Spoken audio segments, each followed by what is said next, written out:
super welcome to this first videocast from Women Data Professionals. My name is Salla. I'm an investment manager at Navigare Ventures. We invest in transformational early stage companies at the frontier of science and technology. But that's not why I'm here today. I'm here because I'm a co-lead for the content team in Women Data Professionals. Archana, would you like to introduce yourself? Sure. Hi, I'm Archana Lamichhane. I have doctorate in environmental epidemiology and have 15 plus of experience in public health research, programs, and consultation domestically and internationally, and have experience of work in academic, nonprofit, and government settings. Currently, I work in policy area and provide technical knowledge and directions to inform science policy decisions.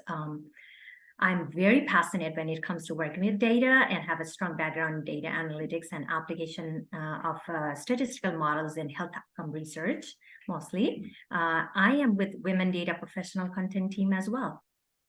Yes, and that's fantastic. So before we introduce our wonderful guest today, I just wanted to shortly brief you about what Women Data Professionals is.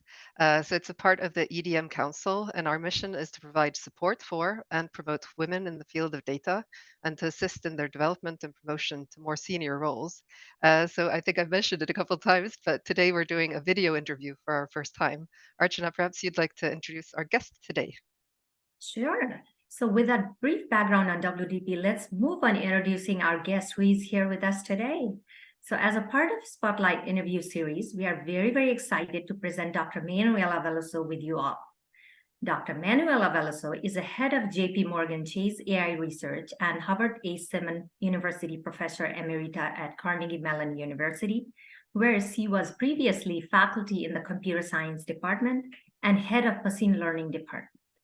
Her recent interests are in artificial intelligence, symbiotic human-robot autonomy, continuous learning systems, and AI in finance. She is the past president of the Association for the Advancement of AI and co-founder and a past president of RoboCop Federations.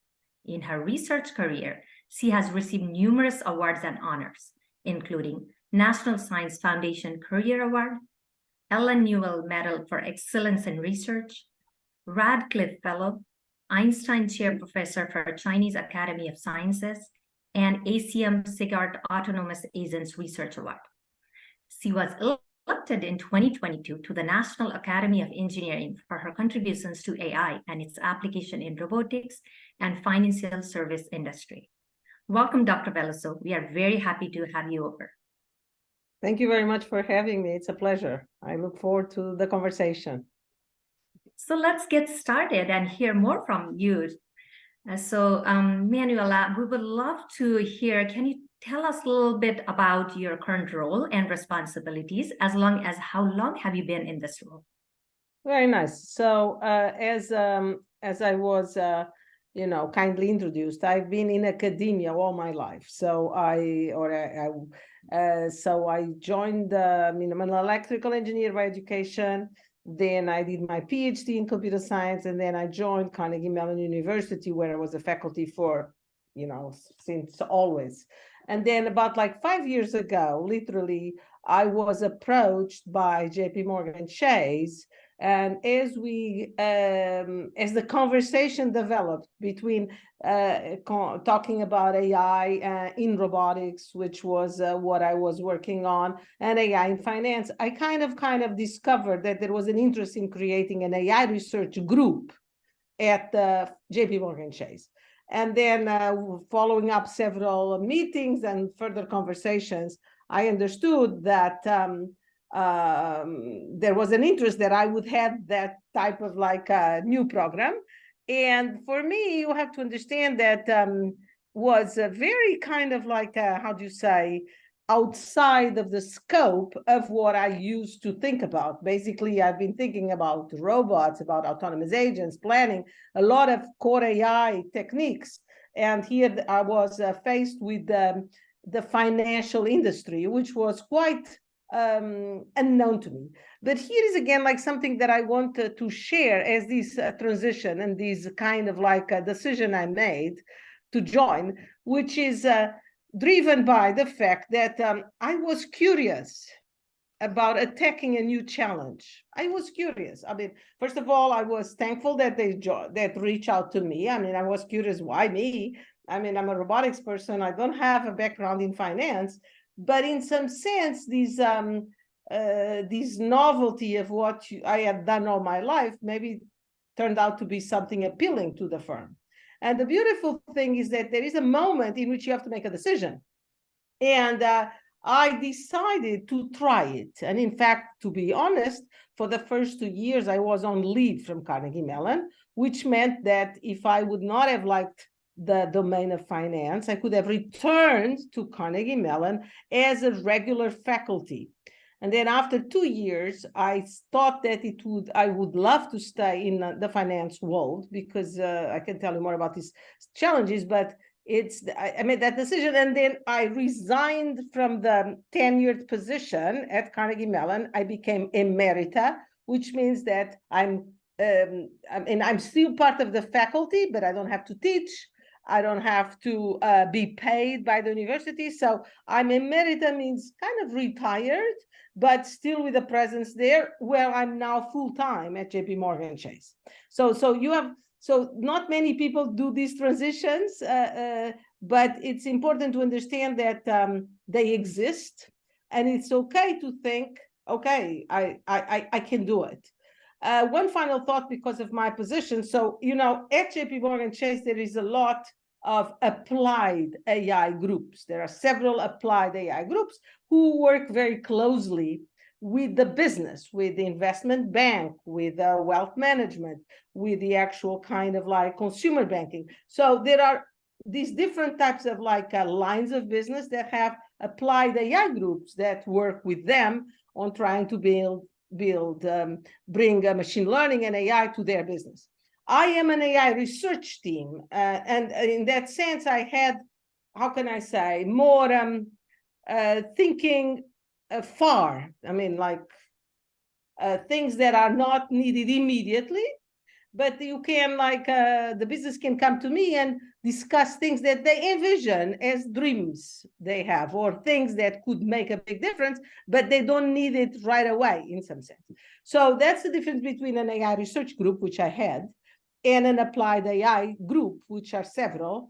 And we interact a lot, applied AI and AI research.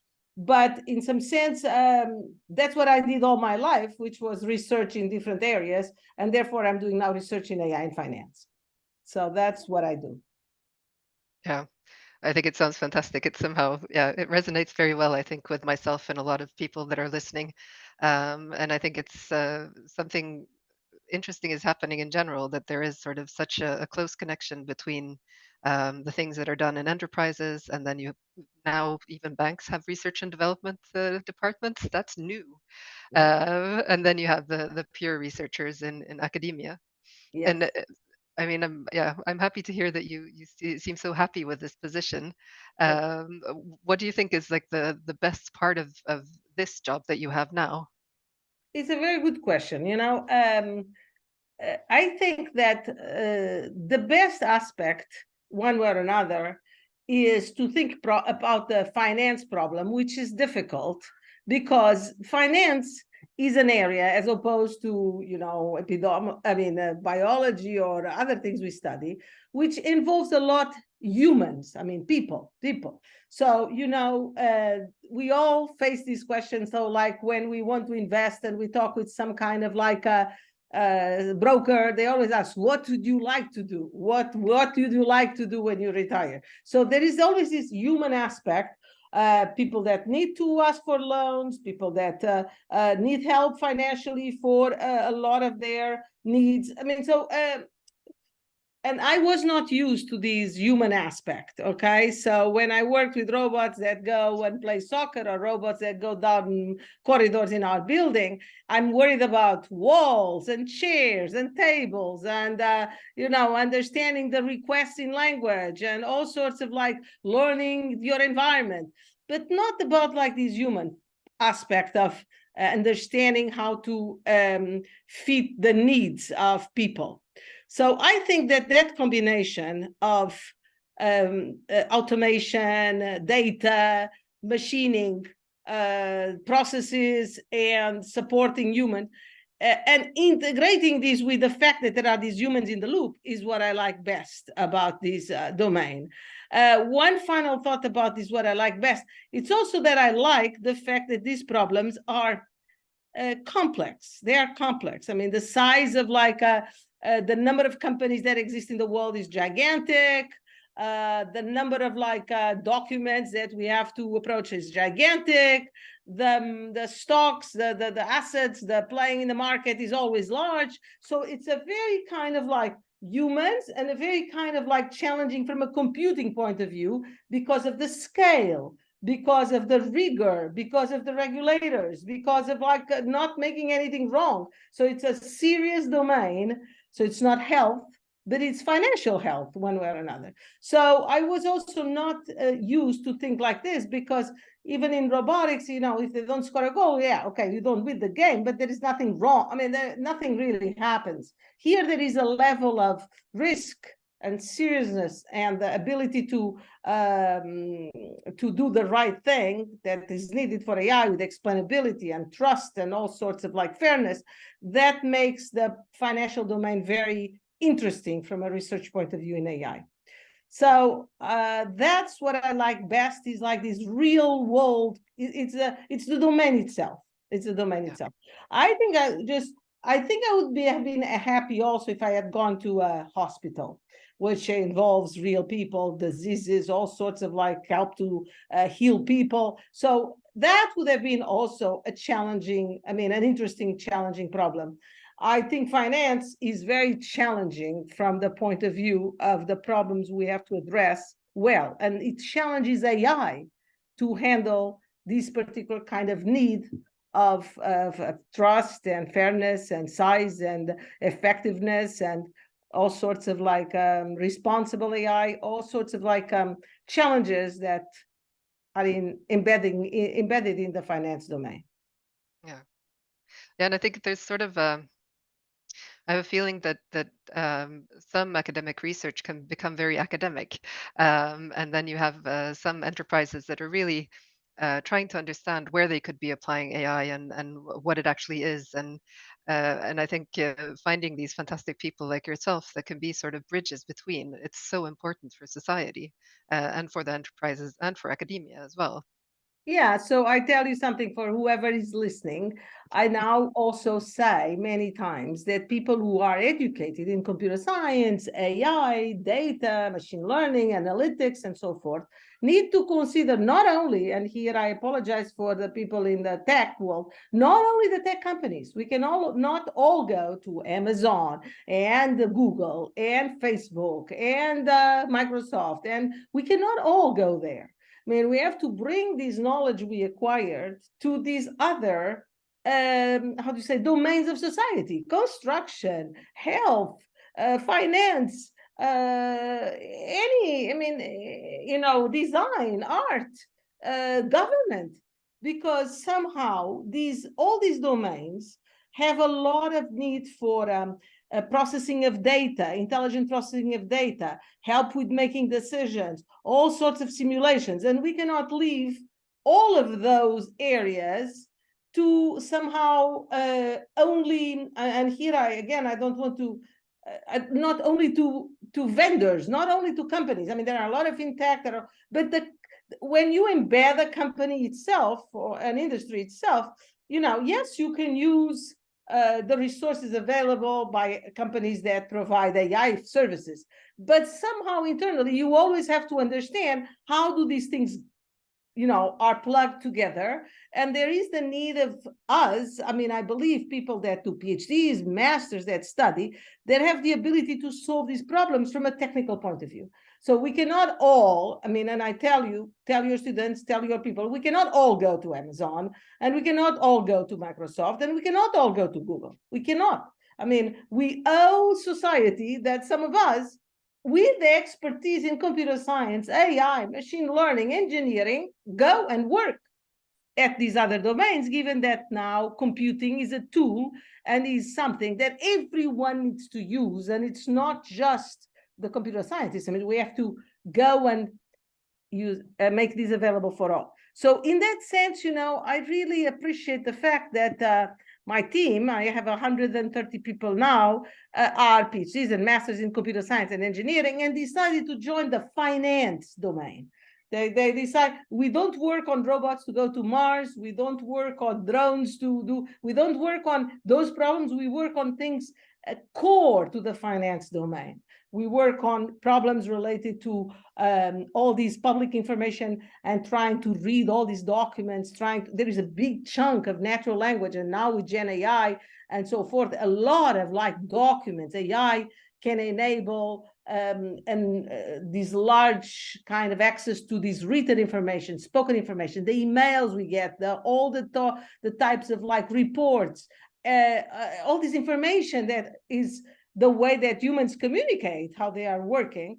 But currently, instead of being just processed by humans reading, we can have all these AI help with the processing of written information. That's a big area. But then there is also the area of looking at charts. I mean, the figures themselves, the images themselves. We don't have to be looking at stop signs and balls and tables and chairs and apples and oranges as the objects that we work, but we can be looking at charts. We can be looking at some kind of plots, pie charts, sunbursts, and try to have AI interpret them for these humans also. So again, the finance domain offers many challenges from an AI point of view. I mean, think about invoices, reading invoices. I mean, all different formats, all these documents, all these forms. It's challenging, but it's something that AI can eventually help with, and we can make progress in bringing those capabilities to the finance industry. So what I'm saying is that it's beautiful to think that this finance industry, and I tell you, maybe I'm sure hospitals and other industries and other feel the same, to bring this ability to have AI, data analytics, come to their functioning, and that's it. Yeah, I completely agree, and I think we're all sort of excited and a bit cautious about the Chat GPT and the large language models, and there's a lot of technical details and things that we need to take into account. But would you say, is that what you're if you think about the AI sort of models, algorithms, systems that are out there today, is there one that you're sort of extra passionate about, or you have in the back of your mind all the time? So I just want to say to answer that briefly, I just want to say one thing. We all need to understand that AI is not only machine learning, okay? AI is being able to process data intelligently, feeding whatever this data and this processing comes up to some reasoner. So you have to have planners, optimizers, search algorithms that can handle the data as processed by machine learning. I can generate a model, but you cannot just pass the classification or the prediction for humans to make all the decisions. You have to enable the humans to be assisted also in the decision making. And that's something I feel very strongly about, that AI is this combination of data, cognition, and action. So when you really need to make something in which the AI system does perform the reservation for you, does perform the sending the email for you. And so you have to integrate these three capabilities of intelligence: perception, cognition, and action, and not just the classification of the data or the prediction from the data. You also have to connect with the reasoning. I want to tell you about ChatGPT and all sorts of generative AI techniques. They are very powerful. They are very powerful in the sense that they can support a lot of humans may need to, to make it more effective, make it more speed up a lot of the decisions, from writing a letter to a customer who is not satisfied or satisfied, to really just coming up with understanding what this company actually does and processing and summarizing documents. You have a large spectrum of things that ChatGPT can help with. The only difference between what I think that the ChatGPT and all these other AI techniques have to do are is like this. We have been used to multipliers and computation that is always right? 5 times 6 is always 30. I mean, if you start asking 5 times 6 and this thing says 32 and 30 and 29, you kind of say, this is crazy, okay? This is not, or the roots of a polynomial. I mean, so many things that we use computers for, and the answer has to be correct.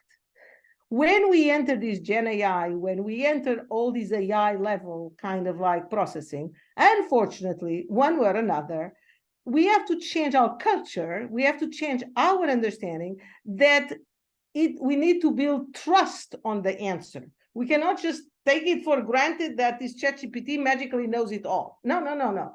And so a lot of and it might hallucinate, it might whatever. So we cannot take everything for granted, as we have taken with computation. I don't have to do by hand some huge multiplication to check if the machine is right. I don't have to do it. I guarantee to you that the multiplications are always right in all the machines. So we don't have to, we can trust them.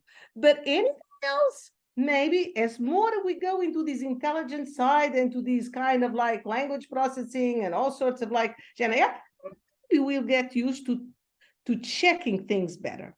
And asking, for example, one way to do an easy check on these hallucinations of ChatGPT, if there are, is to ask the same question with a different prompt. Is shrimp healthy? Or you get the answers, and then you ask, is a shrimp good for my health? Or should I eat shrimp? If you change the prompt, magically that new format will trigger new answers, because the machine does not really understand that these are all kind of equivalent one way or another, and just generates new answers. So we could, and we have techniques that we have developed, we could compare these answers on different prompts. So it's like asking a second opinion of a doctor, right? Someone tells you, you have to take this, and you say, really? I really don't think I should take this. What do? You call someone else. You might call some relative. You might call another doctor that you know and say, do you really think? And this person might say, yeah, no, yes. And you start building this trust. That's how we should one day think about interacting with these machines. We don't have to ask these machines this type of opinion on things, but with ChatGPT, with all sorts of like generative AI, we should change the way we think about machines. We now are talking with whatever intelligence there, that it's opinions. And so I think that a lot of like the approach to AI needs to change slightly to include this kind of, I'm going to build confidence. I'll give as a final example something that I always give as an example, because for me it was always like, how do you say, puzzling. So we used to wash clothes by hand by, we did like this. We came, we like, scratch, we did like that. And now we put our clothes inside of some washing that goes around. You put the clothes on that thing that goes around. And you wonder, how does that thing going around cleans any of the stains? I mean, it's just crazy, right? So look at this. The technology doesn't look like it's doing the way we did it. However, and so you wonder, why should I put my clothes there? However, when you take them out, they are clean. So you start building confidence by trying different types that thing actually cleans the clothes. Unless you have this interaction with machines and ChatGPT, you need to build trust that the way you ask, the things you got are actually doing the right thing. And so we cannot blindly, like some lawyer or some person, blindly take the first thing that this thing says and just get it. No. Okay, one final thought is like this. There are things that are not risky. What does it matter if your letter that ChatGPT generates does not use exactly the right language? We can change, blah, blah, blah. But there are things that are risky. I mean, if this ChatGPT comes up with things that don't exist, that is like wrong, then it's more important. So we humans have to be, in control of this thing. We trust, we not trust. Should we ask again? Should we ask someone else? So not just take it all as, oh my gosh, AI says it's right. It's not like this. So it's beautiful, the going from computation all the way to AI, in which here we don't have to do multiplications by hand, and here we have to be like more critical. However, don't forget that we cannot deny that these tools exist. we cannot deny that these systems are going to go and go and go, and more we would like to use them. And we should find in our businesses, in our functioning, that we should use them. And one final thing that you should think about, like everybody should think, how many of us, when Google came out, we would use Google to, do some specific search. Now we use Google for everything. If someone asks me what's the capital of some country, I don't have any problem, right? What do? You Google it. If we are in some kind of social environment, someone claims, yeah, that movie was, the producer was whatever, and you doubt, what do? You Google. You are constantly using Google in your thinking, constantly. It's not just for search what you want, it's for to make sure that what you say is right, to make sure that what other people are saying you actually say. So we are Googling. One day we probably will always be eventually using AI, also Gen AI, for the things that we need to do. So it's just, we are in a beautiful kind of path. Yes, it's now getting more and more powerful. It's fine. But then what? That's what humans are about, is to invent things that are disruptive. I mean, we never did anything, humans, that was not disruptive. From the day we invented the electronic switch for communications instead of telephone operators, we became like doing it. So we have been, to go into the moon, we have been like in the business of introducing disruptive technology for always. I mean, from horses to boats to cars to airplanes, always. So this is more complicated because it's cognitive, and we can just be happy. It didn't come from the sky. It was invented by humans. We have the 2017 paper by Google people on these transformers, and we have the Gen AI, and we have neural nets, and we have all sorts of problem solving invented from the 50s. And Alan Turing saying you can actually make computation, thinking with these machines. So let's see. I mean, I tell you, we should enjoy, we should build trust, and we should not deny that this thing is available. Yeah. Okay. I think I agree with everything you're saying. I really like the washing machine analogy. It always helps to have those examples to kind of hook things onto. Yeah. That also reminds me of the work on the modeling side of things I do, like it's a continuous learning process, right? I mean, you say, okay, pollutant A impacts your health. So are you 100% confident, or are there any other things you need to account for? Then you start thinking about it with human having all this critical logical thinking capacity, right? You continuously advance your model, thinking about what other factors can influence it. So you make your model better and better in predicting certain things. So same thing, like it's really good to hear on the AI side of things as well, right? How it's like a continuous improvement by including what they are doing and bringing human cognition and interactions, and how you can improve on to give you the better product, give you the better service, right? Very nice. I want to add one more thing because of this. Just one more thing. So, because of data, because of the D of WDP, women data. What does the P stand for? I forget. Professionals. Okay, sorry. Okay, so there we go. Data professionals. We have to understand one thing. Before this data was all available and all digital, people had I believe that people had a phase in which they wrote rules. People wrote a lot of rules, like if the amount is larger than this, then this is fraud.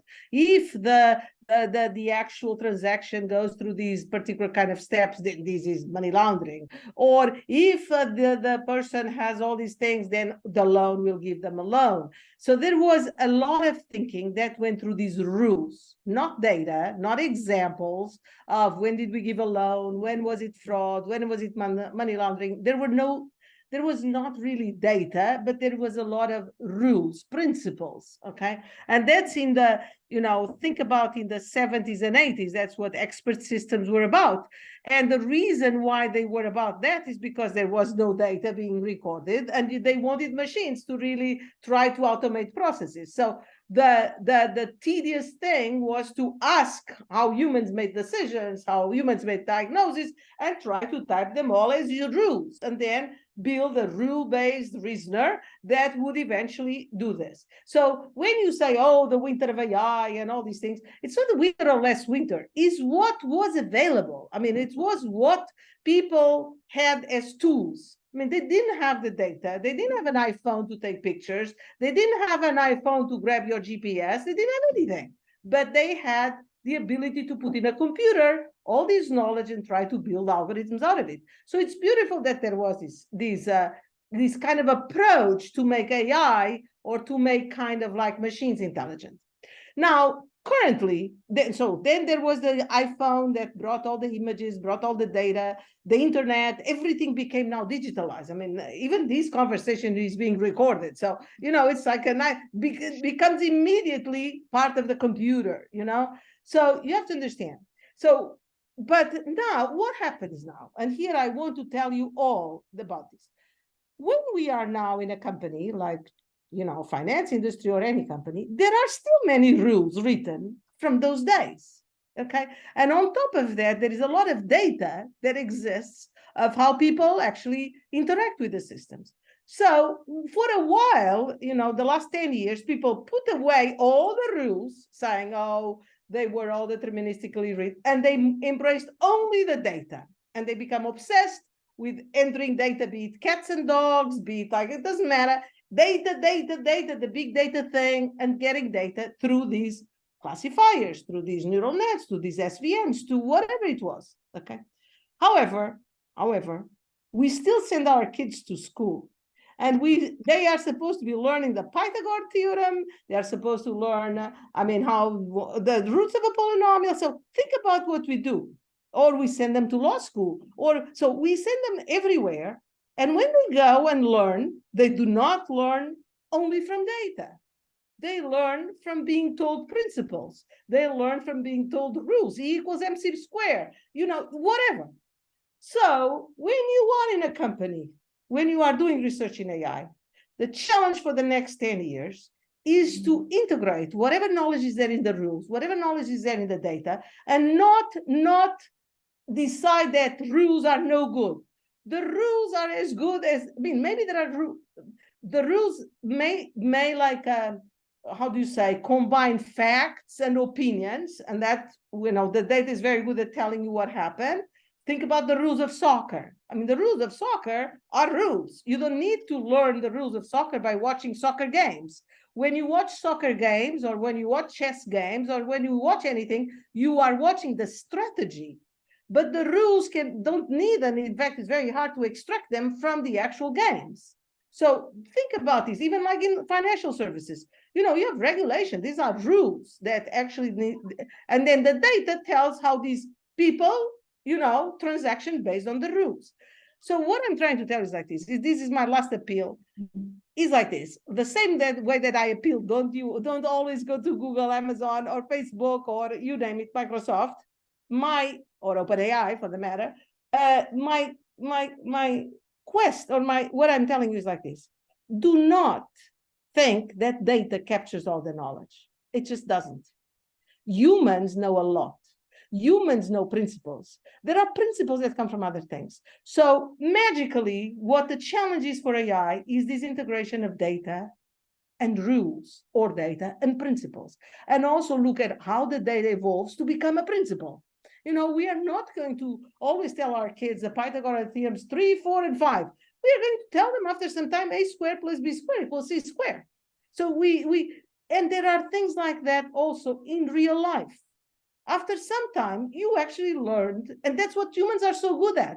Humans kind of get it. After some time, they don't use only the data, and they get it. They know if this person has this amount, they kind of know. They know. And they are constantly trying to abstract this data to some principles. So what I'm saying is like this. Yes, we all love data. We even are WDP. We all love data. But you have to see that data, like this raw data, is supposed to be integrated with knowledge, with principles. It should convert. One day in the future, years from now, we are always going to have like all the principles written somewhere, and the data has exceptions. The data has things that we don't have principles for yet, and things like that. Do you understand? So even if we are all D for data, we have to be P for principles too, or we have to be abstractions. We have to understand that knowledge is not just data. It's not just data. And in fact, even if you use many images of cats and dogs, you better learn one way or another that cats have whiskers and dogs don't. Some kind of abstract knowledge, even if you classify all the time correctly the cats and the dogs, but how do you tell what's a cat and a dog? It's not just an instance. So, and to finalize, I'm writing this paper, and I'll tell you, on machine teaching. So somehow machine learning is machine learning, and we play. What about if we want to teach someone what's a dog? What's a cat? Are we just going to show data about what's a cat and a dog?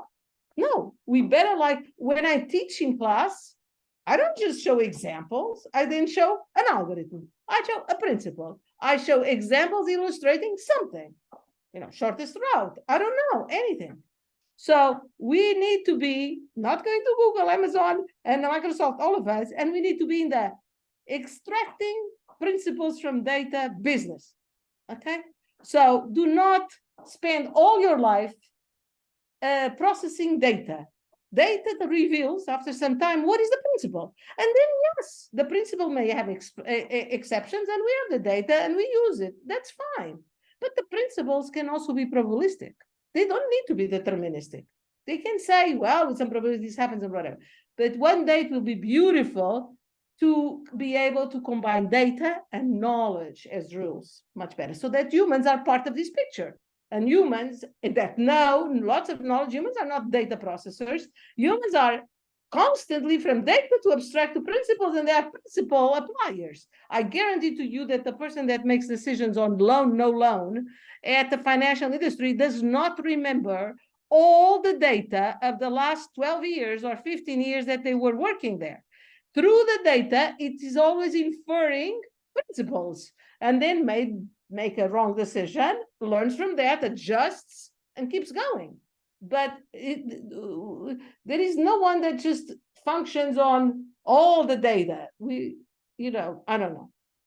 I feel very strongly about this thing about at the finance domain. I feel very strongly that these humans know a lot. These humans there, these people who work with their clients, with their decisions, they know a lot. And if we can merge what they know and the data we actually have, we would be extremely more efficient than just using the data. Yeah. And I completely agree. And I think having worked in finance myself, when I was recruiting for the first data scientists in the organization, I was looking for people that were very kind and humble, because I don't know if you've had this experience, but for me, often the experts in finance, they can be a bit scared to meet someone who's like some sort of a PhD, something they may have, and they come into the room and they're afraid. And then if they meet someone who's kind and curious, then usually that makes for a good thing. But is that something that you think about in your leadership position? Yeah, that's a very good point. Some people tend to think that the PhD people or kind of make this distinction, but I know I always give this message, and when I talk with the business people, so that we are together in this journey. I mean, maybe I'm a little bit ahead in what I know about AI, but they are ahead in what they know about business. I know nothing about derivatives and options and God knows what. They know a lot. So it's more of being humble in terms of understanding that the ultimate solutions involve all of this knowledge. So they sometimes say I'm very academic, but I don't give up on, on solving problems. So I like to think about problems and bring all the factors into account. But that's good. So we are getting close to 1 hour. So I don't Yes. know, Salla and Archana, if you want to have any final question. I apologize. I took a little bit too much time answering simple questions. No, I think those were all great insights, like, I mean, definitely I am impressed and I am encouraged. Like, I myself moved from more like a research background to policy, and I was not sure when I moved, but I do feel the same way. You got to bring yourself out of the comfort zone to explore something different, right? To contribute something more. So just, I think, I know we heard a lot about the professional experience and all the ins and out and all these great advices. We would also love to hear about your personal experience if you have time, like a person, maybe pick a person who inspired you and tell us why. It's a very good question. I'm not very good at talking about personal things one way or another. But I do think that there are people in my life, from my parents to my husband, my kids, to actually professional people that have influenced a lot. And the professional people I think that most influenced me are Herb Simon and Alan Newell, both co-founders of the field of AI, and they were at Carnegie Mellon University, and they both had a big influence on me for many reasons, but in particular, in summary, more to say, AI is a fascinating area of research, and you can do it. So basically, that has been always something I got from the two of them. And if I can assign a homework to everyone, is like Google Herb Simon and Alan Newell, and try to learn a little bit about those giants of, in fact, the field of AI, one way or another. And that's the two of them were very important. Of course, when I was a little girl, I mean, how many of us didn't read the biography of Madame Curie, and we are all inspired by Madame Curie? I was too. I loved her. I mean, I read her biography written by her daughter N times, and I watched movies on Madame Curie. I mean, well, I never met her, of course, but it's still some influence that you have. And there are people that from the more human side and influenced me, like friends, and that had great principles. So, but and many people. And currently, also, I have to say that I'm very inspired at JP Morgan by that Jamie Dimon. So is the CEO of this, so successful company, and I have learned from him these how do you say, these charismatic way. I mean, it doesn't compromise, sell the things straightforward, knows how to talk with everyone. And I've learned a lot of human kind of like skills, relation skills, and ambitious skills with him. So I would include him in a, to tell you frankly, in a surprising way that he has influenced me. I mean, or that I listened to him to learn a lot. So it's an interesting person that has this belief that AI can make a difference. And in his position, so powerful in terms of like the company and what his experience is, having that acknowledgement that this little kind of science, AI, can make a difference, makes me like feel very responsible and really inspired. So, that's a more recent kind of like inspiration. But of course, and my husband is amazing, and my kids have been always inspirations. Anyway, so that's the personal aspect. Sorry to put you outside your comfort zone. I don't want to. I always know that I'll miss all these people that are very important in life, but anyway, it's okay. Thanks. And it's nice to hear that you have like a good mix of different people that you've met through the years. And then let's apologize in advance for all the people that we didn't have time to cover. Oh, but I do want to cover one thing. All my PhD students. Yes. You have to understand that I graduated close to 50 PhD students, which is, amazing. And literally 49, I believe it is now. And I could never have been what I am now without them. Each one, these Carnegie Mellon PhD students were a tremendous pleasure to work with, because I would have these ideas, these discussions, and everything got done. I learned so much from them. They were like such a vehicle, for compelling research. So indeed, nothing would have happened in my life without them. I mean, perhaps Simon and Ellen, you were one inspirations for sure, but the actual accomplishments all went through my PhD students. That's a very nice one. Okay, I think we need to start wrapping up, but I just want to thank you so much for sharing all your deep insights and experience so generously. I'm absolutely certain that everybody who's been watching will learn a lot and feel very inspired and remember to read up on the people that you've been inspired by the most. So thank you so much for taking Thank you this very time. much. It's an honor. Yeah, no, I agree. I think this is absolutely inspiring. I'm sure like all of our listeners will find it extremely intriguing as well, like as we did. We learned a lot. Thank you, Dr. Veloso, for Thank your you very time. much. Thank you for having me.